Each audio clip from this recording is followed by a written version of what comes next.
Magandang araw at oras sa inyong lahat mga kapatid. Ngayon ay meron tayong mahalagang pag-uusapan o kaya yung mga katanungan sa aking comment section na tungkol sa body filler. Ipapaliwanag ko sa inyo kung ano ba ang at kung saan ginagamit ang body filler. Ito yung body filler. Meron siyang hardener ang tawag dito. Ito naman yung body filler. Tinatanong nila kung saan ba ginagamit ang body filler. Alam niyo mga kapatid, isa ito sa pangunahing ginagamit ko sa mga bahay. Lalong-lalo na pag mga repair na bahay, mga repair na cabinet, pwede rin sa bagong gawang cabinet. Karamihan kasi yung mga cabinet ngayon ay mga plywood. Bihira na lang yung mga solid wood. Yan ang nakikita nyo dito. Ang body filler to. Ang number 1 na papel ng body filler, hindi lang ito ginagamit sa sasakyan, sa tricycle, sa kotse, sa mga bus, kasi ang body filler pang metal. Karamihan talaga alam nila ang body filler ay ginagamit lang ito sa mga sasakyan. Pero ipapaliwanag ko sa inyo kung gaano kahalaga ang body filler.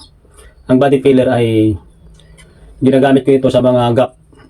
Halimbawa yung dugtungan ng plywood ay maluwang. Ngayon ang kikita nyo dito maluwang. Ito plywood na ito na luma na. Tapos pagkasalubong ng plywood, may mga gap na maluluwang. Kahit gaano kaluwang yan, kahit 1 cm, kaya-kaya niyang takpan. Ang kagandahan ng body filler kumpara mo sa epoxy ANB, maganda rin yun para sa mga gap. Pero ang kaibahan ng body filler ay napakabilis matuyo. Ang disadvantage lang nito ay magmimix ka ng body filler. Ang mixing ratio nito ay halimbawa isang ganito, 50 naman na ganito, 1:50. Kumbaga nilagyan mo yung paleta mo ng ganito karami. Halimbawa ganyan karami. 50 naman na body filler ang ilalagay mo na ganito karami. Kaya natawag siya na 1:50. Tumbasan mo ito ng 50 na ganito rin karami. Kaya tinawag na 1:50. Ito yung body filler niya. Para sa mga hindi pa nakakalam, ito yung body filler. Yan. Pero sa aking karanasan, dati kasi ayaw kong gumamit ng body filler. Kasi mahirap ng lihain, napaka-bilis tumigas. Pero ang technique nito mga kasama, pag gusto nyong matagal tumigas, haluin nyo lang mabuti. Halimbawa, ito lalagyan ko ng body filler. Ito na yung katumbas niya. Tansyado lang kasi hindi mo naman pwedeng sukatin. Masyado ka nang matatagalan. Kailangan tansyahin mo na lang yung dami. So, halimbawa yan. Pwede mo pang dagdagan. Halimbawa ito, yan ang katumbas niya. Tansyahin nyo na lang. Ngayon, gaya ng sinabi ko kanina, pag ayaw nyong tumigas kaagad, kasi pag maraming hardener, halimbawa ganito karaming hardener at kakunti ng body filler na nilagay nyo, habang hinahalo nyo yan, baka titigas na kaagad. Itong nilagay ko dito, saka ito pwede pa kayong magdagdag. Kasi pag maraming ganito at kukunti ng maraming body filler at kukunti itong hardener, matagal talaga tumigas. Yan ang technique niyan mga kapatid. Huwag kayong mabahala o kaya huwag kayong matakot na mag-mix. Kahit na marami ito, basta meron siyang hardener, matagal nga lang tumigas. Pero kakapit pa rin siya at talagang titigas pa rin kahit na malabnaw yung templada nyo. Kahit kukunti itong hardener. Ito. Kasi ganyan din ako nung baguhan ako. Halos ayaw kong gumamit ng body filler, sa totoo lang. Nire-recommenda ko sa inyo yung body filler. Pang mabilisan talaga yan. Ang technique lang sa pagbata ng body filler, halimbawa ito, ihalo nyo siya dito, 1:50. Isa nito, 50 naman na ganito, body filler. Ngayon, kung ayaw nyong matigasan agad, kasi pagbaguhan ka talagang mangyayari sa inyo yun, na kailangan bilisan nyo magbata, lalong-lalo na pag marami kayong nilagay na hardener. Kailangan bilisan nyo, kaya lang, pag nag-mix kayo, tansyahin nyo lang yung kaya nyong ibata. Pag medyo alam nyo ng titigas, doon sa mga malalaking butas doon may pasak. tapos mag-mix na naman kayo ng bago.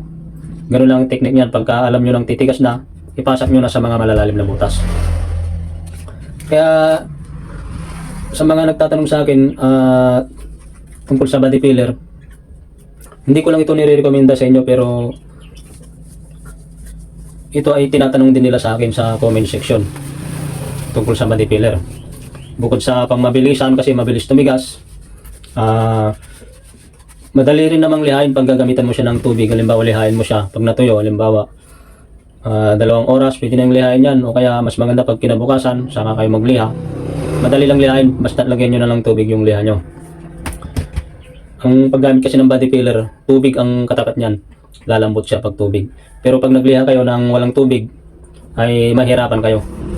Pero pag gusto nyo mawala yung kanya, kasi ito malagkit pag bagong batak, pahiran nyo ng lacquer o kaya acrylic thinner. Pero pagka gagamit kayo ng tubig, kahit hindi na, kahit tubig lang sa kaliha. Napakagandang body filler. Nung una ayaw ko talagang gamitin ng body filler kasi napakabilis kang tumigas, napakahirap lihain. Pero nung nakuha ko ng technique ng body filler ay maganda pala. Halimbawa, yung mga betas ng kahoy, may malilit na butas. 1 batak, 2 batak, kuha mo na agad yun. Lalong-lalo na sa mga malalalim. Kasi hindi ka pwedeng gumamit ng lacquer putty, lalong-lalo na kung maraming damage yung bahay o kaya yung kahoy. Yung lacquer putty, pang na lang yun, pang plywood na makikinis yun. Pero ilang batak ka nun bago mo matabunan yung mga betas, yung mga butas-butas ng plywood. Yung mga bush ni wall putty, kaya lang ang kaibahan lang pag makapal na, kasi pag mga water based na masilya, matagal na tumigas. Ito talagang titigas hanggang sa loob niya. Kaya maganda ang body filler. Ngayon ang tanong naman nila, isa sa mga tanong nila, kung ano ba pwedeng ipatong na pintura sa body filler. Alam niyo, sa body filler kahit anong pintura ang gusto mo ipatong dyan, pwede. Flat latex, gloss latex, elastomeric paint, lahat pwede. Kaya lang, yun ang tanong ko. Kaya lang, ito ang sagot ko sa inyo. Kaya lang, wag kayong magdidirekta ng pintura sa body filler. Bakit kanyo? Kasi pag i-direct nyo yung elastomeric paint, latex paint, acrylic paint, kahit anong pintura, wag kayong magdadirect ng top coat. Ang gagawin nyo dyan, gagamitan nyo siya ng epoxy primer. Halimbawa, yung konkreto, hardiplex, plywood, bago nyo babatakan, epoxy primer nyo muna. Yan. Pwedeng roller, pwedeng spray, pwedeng brush. Basta kahit manipis lang. Pagka wala pang pintura yan, bago kayo magbatak ng body filler. Kahit manipis lang yung pagpa-primer nyo. Importante kakapit yung susunod. Kasi yung susunod dyan, body filler na. Itong body filler ng susunod. So, yung epoxy primer, pagka napatuyo nyo na kahit 6 na oras, ganun. Pero mas maganda pagka magdamag. Kinabukasan na kayo magmasilya. Pero pag gusto nyong madaliin, pwede rin naman kahit 5 oras, pwede na kayo magmatak ng body filler. Kahit 3 oras, pwede rin. Ngayon, yung tinalakay natin kanina kung bakit hindi kakapit ang mga top coat pag dinirekta nyo. Masila ng body filler. Karanasan ko na yan dati. Kasi pagka pinatong mo yung mga latex paint na wala pang epoxy primer, magtutuklap at magtutuklap talaga yan. Magbibitak, kaya magtutuklap talaga kasi ang katapat ng body filler, epoxy primer talaga. Halimbawa na plywood, wala pang pintura, epoxy primer, tapos pasilyan mo ng body filler. Susunod, lilihain mo na siya, magtatapkot ka ngayon. Bago ka magtapkot, kaya lang sinabi ko, epoxy primer mo ulit. Pwede naman gamitan ng baby roller, paintbrush, yung epoxy primer. Spray gun. Yan, importante talagang body filler, tapos primer ulit. Ngayon, pag naka-primer na kayo, yun ang maganda. Yung mga susunod na ipapahid nyo dyan, kahit water base, elastomeric paint, QDE, solvent base, lahat pwede. Pwede na dyan. Basta may epoxy primer nyo muna. Ang gustong primer ng body filler ay lacquer primer. Pwede rin yung Acrytex primer. Pero ang maganda talaga dyan yung lacquer primer o kaya yung epoxy primer bago kayo mag-top coat. Yun ang mga katanungan nila kasi pagbaguhan ka talaga, magkakaroon ng dyan, yung pagkakamali talaga. Kailangan sundin mo yung instruction. Kasi sa mga label nito, walang mga instruction yung iba. Walang instruction. basta magmasilya ka lang. Pero sinasabi ko sa inyo, mag-primer ulit kayo para kahit anong ipatong na pintura doon, kakapit. Halimbawa, magtatapkot na kayo, halimbawa kisame, latex, basta na-primeran nyo na finish nyo ng masilya, pagpag, tanggalin alikabok, epoxy primer nyo ulit. Yan. Tapos magtatapkot na kayo. Kasi karamihan kisame, flat latex lang ito, flat latex white. Tapkutan nyo na yan ng dalawang mano. May mga kulay din kasi ang mga epoxy primer, merong white, merong gray, maraming kulay yan. Pero pag white ang kisame mo, pwede ka rin gumamit na white na epoxy primer. Merong mga white na epoxy primer. Tapos ito, gagamit kayo ng gloss latex sa wall, halimbawa, pwede na ito. Gloss latex, flat latex, lahat na ng pintura basta na epoxy primer nyo na. Ng dalawang mano, isang mano, pwede rin. Pero ang ginagawa ko, halimbawa, na final ko na ng masilya, epoxy primer ko na yan. Tapos, pagka mga pintuan, mga plywood, i-sprayan ko pa siya ng lacquer primer. Pwede rin kayo mag-spray. Ay, pwede rin kayong huwag na mag-spray ng water ng lacquer primer. Halimbawa, na epoxy nyo na, pwede nyo nang i-direct yung flat latex, gloss latex, elastomeric paint, QDE, mga lacquer type na pintura, lahat pwede na yan. Kasi ang epoxy primer, yan lang ang talagang kombinasyon ng body filler. Huwag na huwag kayong magpapatong ng ibang pintura pag wala pang epoxy primer. Sana ay nakapagbigay ako ng konting tips sa inyo mga kapatid tungkol sa body filler. Magandang body filler, talagang pangmabilisan sa trabaho yan. Pwede sa mga gap, sa mga kisame. Kasi yung iba ginagamit nila epoxy NB sa mga kisame. Kasi matibay daw at matibay talagang makunat. Pero ang body filler, matibay din siya, hindi siya pahuli. Talagang pangmabilisan talaga, pag binatak mo, tuyo agad. Kinabukasan pwede ka nang mag-final coat. Yun lang kagandahan sa body filler mga kapatid. Talagang hindi pa huli sa tigas niyan, matigas niyan. Ginagawa ko pa ngayon pandikit. Halimbawa, may nabitak na Ardeflex. Ginagawa ko na yung pandikit, yung body filler. Tapos yung mga malalaking butas, yun lang ginagawa ko. Pati mga kisame sa mga project ko na bahay. Sa mga gap, hindi na rin ako sa mga gap, pwede ka rin maglagay ng gasa o hindi.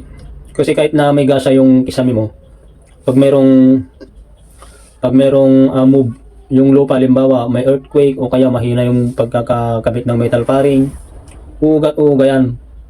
Yung may tape, yung gasa, pag umuga yung kisame mo, kahit na epoxy NB pa yan, pag may vibration yan, bibitak yan. Kasi yung mga gasa tape, importante din talaga yon. Pero minsan hindi na rin ako gumagamit ng gasa tape pagka body filler ang ginagamit ko.